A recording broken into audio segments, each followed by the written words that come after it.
Alhamdulillahirabbil alamin wa bihi nasta'in ala umuri dunya waddin. Wassalatu wassalamu ala asyrafil anbiya'i wal mursalin sayyidina wa maulana Muhammadin wa ala alihi wa sahbihi ajma'in, amma ba'du. Faqad qala Allah ta'ala fi kitabihil karim wa huwa asdaqul qailin. A'udzu billahi minasyaitonir rajim. Bismillahirrahmanirrahim. Ya ayyuhalladzina amanu kutiba alaikumusiyam kama kutiba alal ladzina min qablikum la'allakum tattaqun. Pertama-tama marilah kita panjatkan puji serta syukur kita kehadirat Allah Subhanahu wa taala yang telah memberikan beribu-ribu kenikmatan kepada kita semua, yang salah satunya nikmat iman, nikmat Islam, dan nikmat sehat walafiat, sehingga kita semua senantiasa masih diberikan umur panjang dan masih bisa bertemu di bulan suci Ramadan pada tahun ini ya. Mudah-mudahan kita tetap istiqomah. Amin ya Allah ya rabbal alamin. Salawat beriringkan salam, marilah kita selalu curah limpahkan kepada junjungan alam Habibana Karim Nabi besar Muhammad sallallahu alaihi wasallam beserta para keluarganya, para sahabatnya, dan mudah-mudahan kita semua diberikan syafaat di yaumil akhir nanti. Amin ya Allah ya rabbal alamin. Baiklah, kita mulai saja ya. Bagaimana kabarnya hari ini untuk teman-teman semua?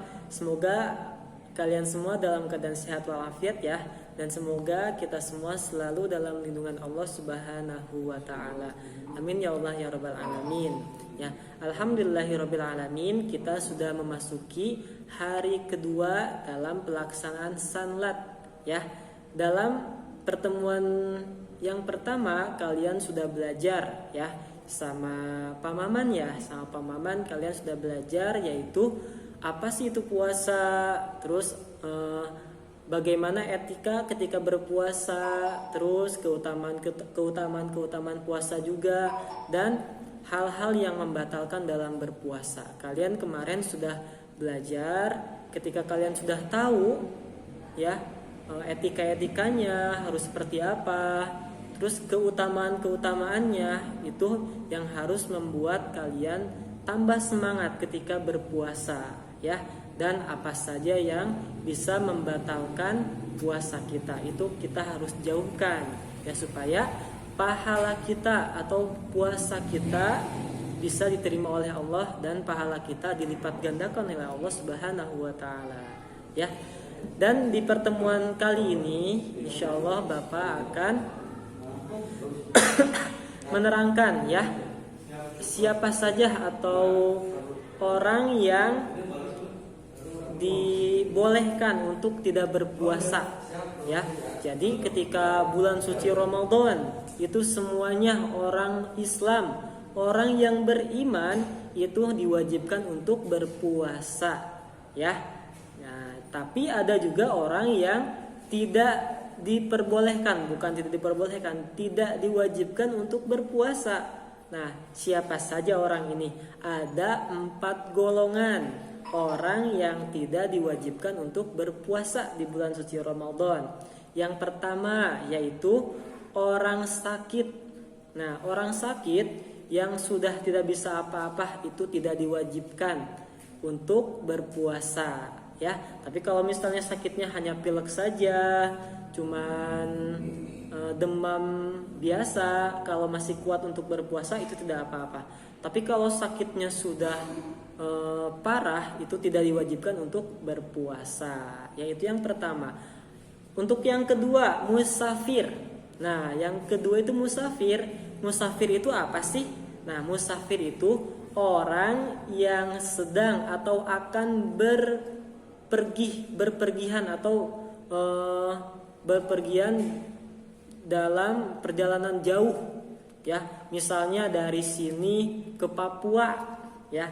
Misalnya dari sini ke Papua. Nah, itu orang itu tidak diwajibkan untuk berpuasa ya. Kalau dia pengen buka atau dia pengen tidak berpuasa itu boleh ya, asalkan nanti ketika dia sudah atau ketika sudah beres bulan suci Ramadan dia harus mengqadhonya atau dia harus menggantinya dengan apa? Dengan puasa juga. Puasanya berapa Pak?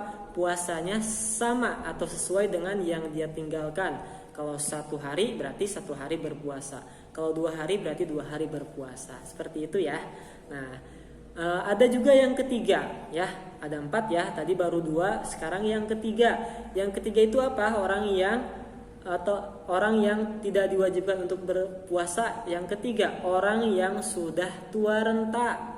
Nah, orang yang sudah tua renta yang umurnya kira-kira sampai 100 tahun atau sampai 70 tahun yang sudah tidak bisa apa-apa ya, itu tidak diwajibkan untuk berpuasa.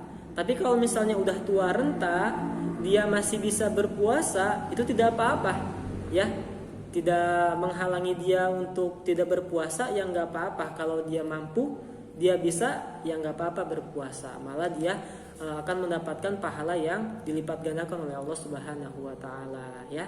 Dan itu yang ketiga. Yang sekarang yang keempat atau yang terakhir ya. Nah, yang keempat ini wanita hamil ya.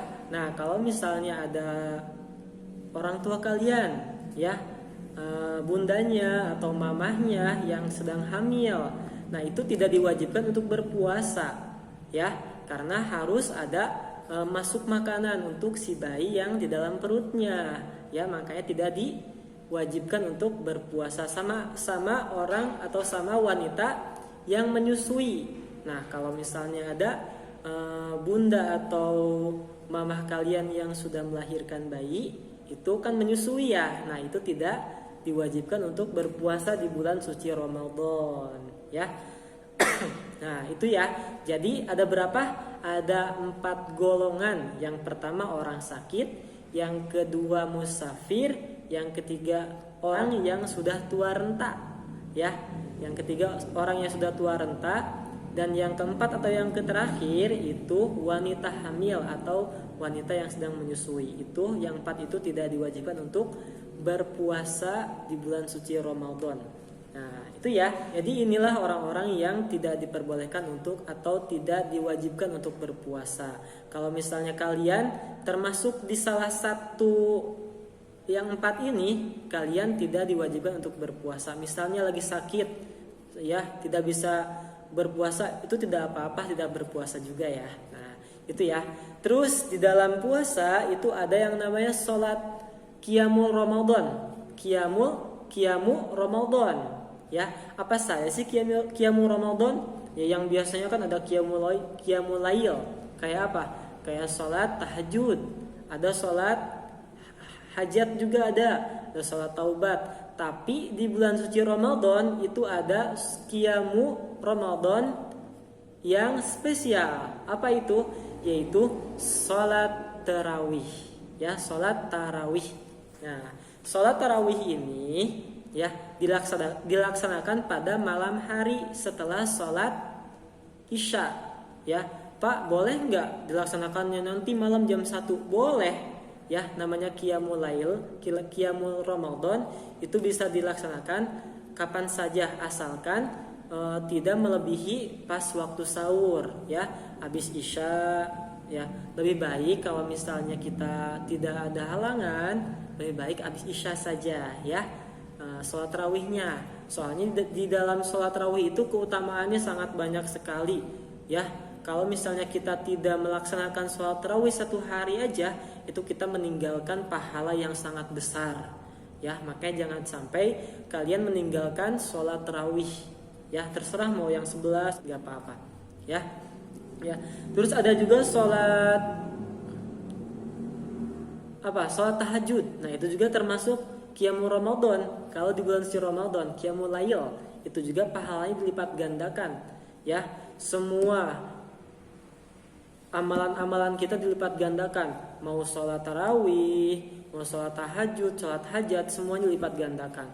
Makanya jangan sampai kita meninggalkan ya. Kalau kita mampu kita laksanakan, tapi tidak memberatkan ya. Kalau tidak mampu ya nggak apa-apa, nggak juga. Nah, itu ya. Jadi qiyamu lail ada apa tadi? Salat tarawih, salat apa? Salat tahajud, salat hajat dan salat yang lainnya, salat witir juga ada ya. Terus yang terakhir itu ada apa? Yang namanya biasanya di bulan suci Ramadan itu ada yang namanya zakat fitrah. Nah, apa sih zakat fitrah itu? Nah, zakat fitrah itu adalah zakat ya atau yang dikeluarkan oleh orang muslim yang mampu ya. Jadi kalau misalnya kalian mampu untuk mengeluarkan zakat itu kita harus mengeluarkan, hukumnya wajib ya. Kenapa wajib? Karena itu untuk membersihkan harta kita.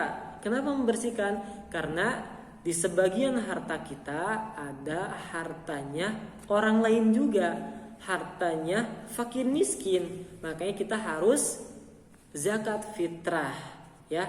Zakat fitrahnya biasanya dengan beras 3,5 liter atau kalau dengan uang itu 35.000 ya.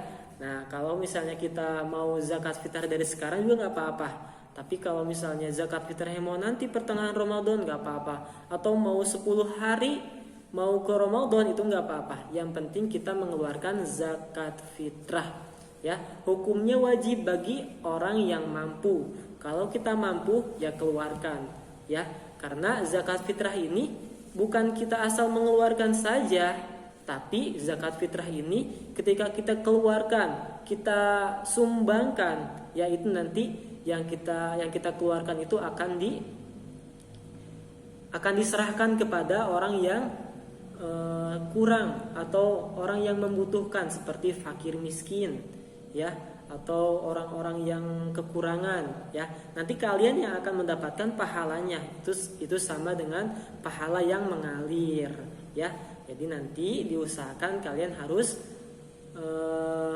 melaksanakan zakat fitrah ya. Di sekolah kita di Al Yasmin ada ya zakat fitrah.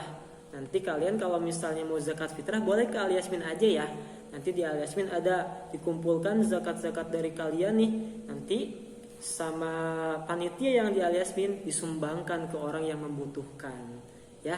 Itu ya. Jadi diusahakan kalian harus zakat fitrah. Ya, iya itulah tadi pembahasan yang bisa Bapak sampaikan. Yang pertama yaitu orang yang diperbolehkan tidak berpuasa di bulan suci Ramadan, atau orang yang tidak diwajibkan berpuasa di bulan suci Ramadan. Terus ada juga tadi qiyamu Ramadan atau qiyamul lail, salat pada malam hari di bulan suci Ramadan. Dan yang terakhir itu adalah zakat fitrah ya. Nanti kalian harus zakat fitrah ya. Nah, nanti zakat fitrahnya kalau bisa ke Al Yasmin aja ya, ke Al Yasmin, atau kalau di rumah juga nggak apa-apa ya. Tapi kalau bisa zakat fitrahnya ke Al Yasmin saja ya. Itu saja ya, mungkin itu saja yang bisa Bapak sampaikan.